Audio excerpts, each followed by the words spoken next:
വളരെയേറെ വേദനയോടെയും സങ്കടത്തോടെയും അതിലേറെ പ്രതിഷേധത്തോടെയും ഒക്കെയാണ് ഈ വീഡിയോ നമ്മൾ ചെയ്യുന്നത്. എത്ര കാലമായി പറയുന്നു ശബരിമലയുടെ ഓരോ ദുരന്തങ്ങൾ, ഓരോ വിഷയങ്ങൾ. ശരിക്കു പറഞ്ഞാൽ ഇത് പറഞ്ഞ് തന്നെ മലയാളിയുടെ നാവിലെ വെള്ളവും വറ്റി ശ്വാസവും നിൽക്കുകയാണ്. എന്നാലും മലയാളി നന്നാകുന്നില്ലല്ലോ എന്നാലോചിക്കുമ്പോൾ വലിയ വേദനയുണ്ട്. അവിടെ മുൻ ചീഫ് സെക്രട്ടറി ആയിട്ടുള്ള IAS വച്ചിട്ടും അവിടെ നിന്ന് ഇപ്പോഴും നേരത്തെയുള്ള കാര്യങ്ങളൊക്കെ പുറത്തു വരുന്നത് വളരെ വളരെ വളരെ മോശമായ കാര്യങ്ങൾ. ഇപ്പോഴത്തെ മേൽശാന്തിക്ക് യോഗ്യതയില്ല.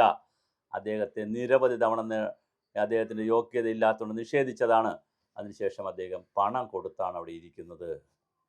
ഇനി അടുത്ത വേറെ തമാശ, സുരേഷ് ആർ പോറ്റി എന്ന് പറയുന്ന മുൻ കീഴ്ശാന്തി, മേൽശാന്തി അല്ല കീഴ്ശാന്തി, അമ്പലത്തിൽ 2 തരത്തിലുള്ള ശാന്തിക്കാരുണ്ട്. ഏറ്റവും പ്രധാനപ്പെട്ട പൂജാരിയെ, മുഖ്യ കാർമ്മികനെ മേൽശാന്തി എന്നും, മേൽശാന്തി ഒരാളായിരിക്കും ഒരു സമയം, അത് കഴിഞ്ഞാൽ കീഴ്ശാന്തിമാർ കാണും. അത് ചിലപ്പോൾ ഒന്നിലധികം ആളുകൾ കാണും. ക്ഷേത്രത്തിൻ്റെ സൗകര്യമനുസരിച്ചും ആൾത്തിരക്കനുസരിച്ചും ഒന്നിലധികം കീഴ്ശാന്തിമാർ കാണും. ശാന്തി ചെയ്യുന്നതാണ് ഈ പൂജയുടെ പേര്.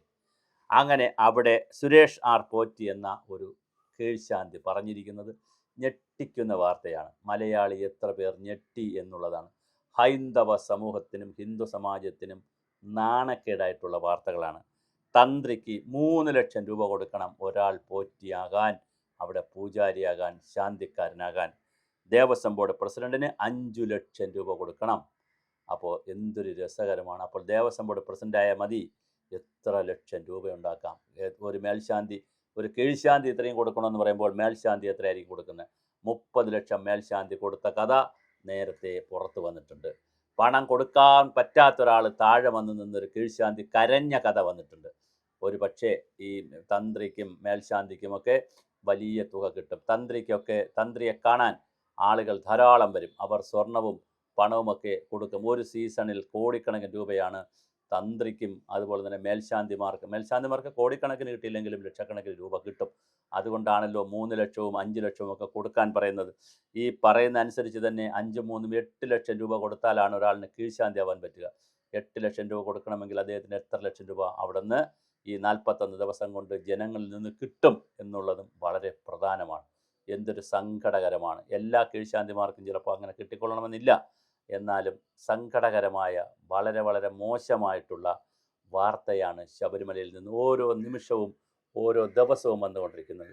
ഇതിനൊന്നും ഒരു പരിഹാരവുമില്ലേ എന്നാണ് നമ്മൾ ചോദിക്കുന്നത്. പരിഹാരമുണ്ടാകില്ല എന്ന് തന്നെയാണ് നാം മനസ്സിലാക്കേണ്ടത്. കാരണം എന്തൊക്കെ വിഷയങ്ങളാണ് ശബരിമലയിൽ നിന്ന് വരുന്നത്. സ്വർണ്ണപ്പാളിയുടെ കഥകൾ, അതുപോലെ വാതിൽപ്പടിയുടെ കാര്യങ്ങൾ, കട്ടളപ്പടിയുടെ കഥകൾ, ബാജി വാഹനം അവിടെ നിന്ന് കൊണ്ടുപോയ കാര്യങ്ങൾ, സ്വർണ്ണ പാത്രങ്ങൾ, കിണ്ടികൾ, വെള്ളിപ്പാത്രങ്ങൾ, സ്റ്റീൽ പാത്രങ്ങൾ, എന്തെല്ലാമാണ് അവിടെ നിന്ന് കൊണ്ടുപോകുന്നത്.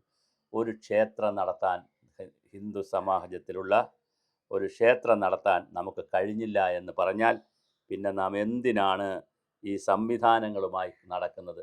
തിരുപ്പതിയിൽ എത്ര മനോഹരമായിട്ട് ക്ഷേത്രം നടക്കുന്നു.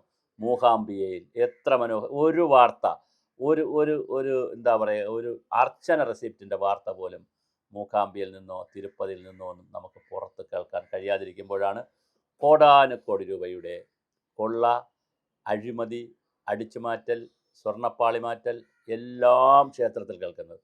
ഇതിനെതിരെ ശക്തമായ പ്രതികരണം ഉണ്ടായേ കഴിയൂ. ഒരു തമാശ എന്തെന്ന് വെച്ചാൽ, ഹിന്ദു സമാജത്തിലുള്ളവർ തന്നെയാണ് ഇത് ചെയ്യുന്നത്. മുസ്ലിങ്ങളോ ക്രിസ്ത്യാനികളോ അല്ല ഇത് ചെയ്യുന്നത്. അവരുടെ പള്ളിയല്ല, മോസ്കല്ല, ഒന്നുമല്ല, ചർച്ചല്ല, ഹിന്ദുവിൻ്റെ ക്ഷേത്രം തന്നെയാണ്. ഇതെല്ലാം ചെയ്യുന്നത് ഹിന്ദുക്കൾ തന്നെയാണ്.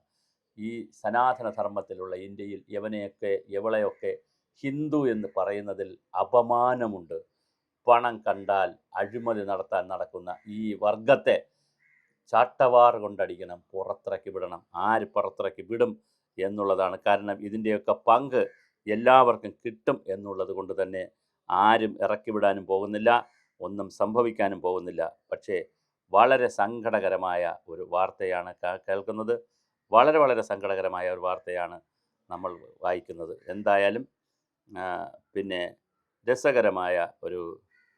വളരെ രസകരമായിട്ടുള്ള ഒരു കാര്യമാണ് കാണുന്നത്. നമുക്ക് ഒരിക്കലും സഹിക്കാൻ കഴിയുന്ന കാര്യമല്ല ഇത് കാണുന്നതും കേൾക്കുന്നതും എന്നുള്ളതാണ് എന്തായാലും ഒരു കാരണവശാലും ഇത് നമുക്ക് അനുവദിക്കാൻ കഴിയുന്നതുമല്ല, ഒരു കാരണവശാലും അനുവദിക്കാൻ കഴിയുന്നതല്ല. തീർച്ചയായിട്ടും ഇത് ഒഴിവാക്കേണ്ടതാണ്. അതികഠിനമായ വിജിലൻസ് റിപ്പോർട്ട് കൊണ്ടുവരണം. വിശ്വാസിയായിട്ടുള്ള ദേവസ്വം ബോർഡ് പ്രസിഡൻ്റാണ് ഇപ്പോൾ നമുക്കുള്ളത്. അദ്ദേഹം വളരെ ശക്തനായ ഭരണാധികാരിയാണ്, വളരെ ശക്തനാണ് അദ്ദേഹം ദേവസ്വം മന്ത്രി. അദ്ദേഹത്തിന് കഴിയും, ലീഡറുടെ മകനാണ്, അദ്ദേഹത്തിന് കഴിഞ്ഞില്ലെങ്കിൽ മറ്റാർക്കും കഴിയില്ല. അതുകൊണ്ട് സമഗ്രമായ അന്വേഷണം SIT അവിടെ അന്വേഷിച്ചോട്ടെ. സ്വർണ്ണപ്പാളിയിലല്ലേ SIT അന്വേഷിക്കുന്നത്? ശബരിമലയുടെ മൊത്തം കൊള്ളയെക്കുറിച്ചുള്ള സമഗ്രമായ അന്വേഷണത്തിന് ഒരു റിട്ടയർഡ് ജസ്റ്റിസിനെയും പ്രമുഖരായിട്ടുള്ള ആളുകളെയും ആക്ടിവിസ്റ്റുകളെയും എല്ലാം അടങ്ങുന്ന വലിയൊരു സമിതി തീർച്ചയായിട്ടും മുരളീധരൻ സാറിൻ്റെ നേതൃത്വത്തിൽ വരുമെന്ന് തന്നെ നമുക്ക് പ്രതീക്ഷിക്കാം.